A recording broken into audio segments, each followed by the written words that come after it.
What's going on, everyone? So the New York Knicks officially eliminated the Philadelphia 76ers. This was kind of one of those things where it just kind of felt like it was coming, right? The Knicks really dropped the ball in the previous game. They should have won. They did everything in their power to kind of give that game to Philly. Tyrese Maxey hit a ridiculous shot, which credit Maxey and credit Philly. But ultimately, you kind of knew that this was going to be the end result. And, credit the Knicks. Look, I said from the beginning, right after the OG trade, I said that I thought that the Knicks were the second best team in the league, not in the league, in the Eastern Conference, second best team in the Eastern Conference. I also thought Julius Randle would play, and depending on what Julius Randle you get, because last year in the playoffs he was atrocious, but I thought all things considered, they're the second best team in the Eastern Conference behind the Boston Celtics. Now, I don't think necessarily the Knicks could win an NBA championship. Never know, right? The Celtics just lost Kristaps Porzingis, so we'll see if that makes an impact or that makes a difference. I still think the Knicks are like a piece away. They need somebody other than Brunson to handle some of the consistent offensive workload. They're just so Brunson reliant. But hey, look, they're advancing the second round, second year in a row. This is great, and hopefully that continues for them. But Philly has a lot to figure out this offseason. Right? So obviously they're going to be in the hunt for another star. They really want to get on the shot. They'll have the money to do so. But what does Joel Embiid do? And how much can you rely on Joel Embiid? Right? Like, if we're being honest, Joel Embiid is arguably top 2 player in the league, right? Like MVP caliber. But is he a number 1 option? Like, as crazy as that sounds. Right? That's something that's got to be discussed at this point, right? Every playoffs, he's hurt. Every playoffs, he has a moment where he just completely disappears, right? Like, this game, he was better. And I understand, again, he's dealing with injuries and stuff, but it's just every year it's something, right? It's every year you get to a point where it's can we even really count on him? And going and getting that complimentary star, I think that they need to go get a number 1 option star, right? Maybe Maxey becomes that guy. And then, so now you have Maxey, you have Joel Embiid, maybe go get that complimentary guy, right? There's a lot of talk about Paul George, maybe potentially coming over to Philly. Okay. And I do luckily the Eastern Conference is so light that the Philly could end up stumbling into the finals if a couple dominoes kind of fall their way. But the problem is, every year it's the same thing. Every year it's Joel Embiid just no show, or they're eliminated in the first or second round, right? They can't get to the conference finals. It's just it's been 10 years now. It's trust the process, trust the process, trust the process. At what point is it okay, the process is just flawed? Process just doesn't work, right? They need to do something different. You've gone through all these adaptations, and it's and then you had the Ben Simmons fiasco, and then they follow that up with the James Harden, and it's I don't know. It's at what point does Joel Embiid even just go, all right, I need to go elsewhere.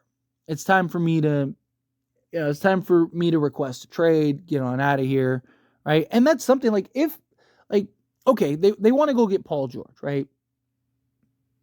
My problem and my concern with Paul George is he disappears in the playoffs too, right? And the biggest game of the season for them, he dropped 15 points. Right? It was terrible. It was, at times, almost looked like he wasn't even out there on the court. And it's just how much can you rely on Paul George? Right? And it's okay, you get Paul George. So now you have Maxey, Paul George, and Joel Embiid. On paper, that's ridiculous. But in reality, what does that look like? In reality, do you get to the playoffs and Maxey's the only guy that shows up, and Paul George is a no-show, and and Joel Embiid is a no-show? I mean, in the previous game for the Clippers, Paul George, Russell Westbrook, and James Harden combined for 28 points. I think Luka had 35, by himself. Right? So yes, it's okay, well, Paul George would be the third best player, or the second option, whatever. But I don't know if they need that, right? maybe Maxey continues to take strides and takes leaps and he kind of becomes that guy, right? So then you have like Maxey and then Paul George or Joel Embiid, either or can kind of be the second best player on any given night. But it's just like, and I like Paul George a lot as a player, right? I think he's an excellent player, but I think you need your clear cut number one, right? Like you look at the Clippers and it's like Kawhi's supposed to be the number one, but he's hurt every year in the playoffs, right? He misses the playoffs and Paul George isn't enough to carry it, right? He even now has James Harden and they're probably getting eliminated by Dallas. So it's like, okay, so you go get Paul George. Like, how much can you count on him? Right now, if he's like your third option, right? Or you know, if you have a clear cut, like elite, like if he was with Jokic, I think it would be a problem.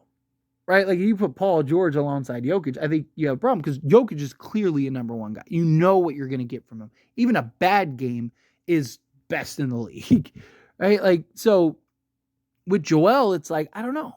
I don't know how much I trust it. And if you're Joel, do you just say, like, if they miss out on a Paul George or they don't get that other star, are you really going to stick around another year? Right? So now you have another year of a rebuild.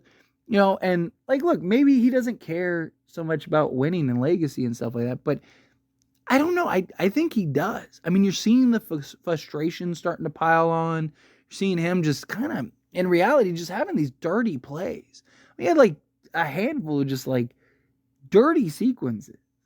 Like that usually stems from a level of frustration, right? I think he has this level of frustration. I think he's just, you know, it doesn't have that other co-star, I mean, Maxey, but like Maxey just came into his own this year, right? Like, and as great as he was, like, you know, he's still trying to figure a lot out.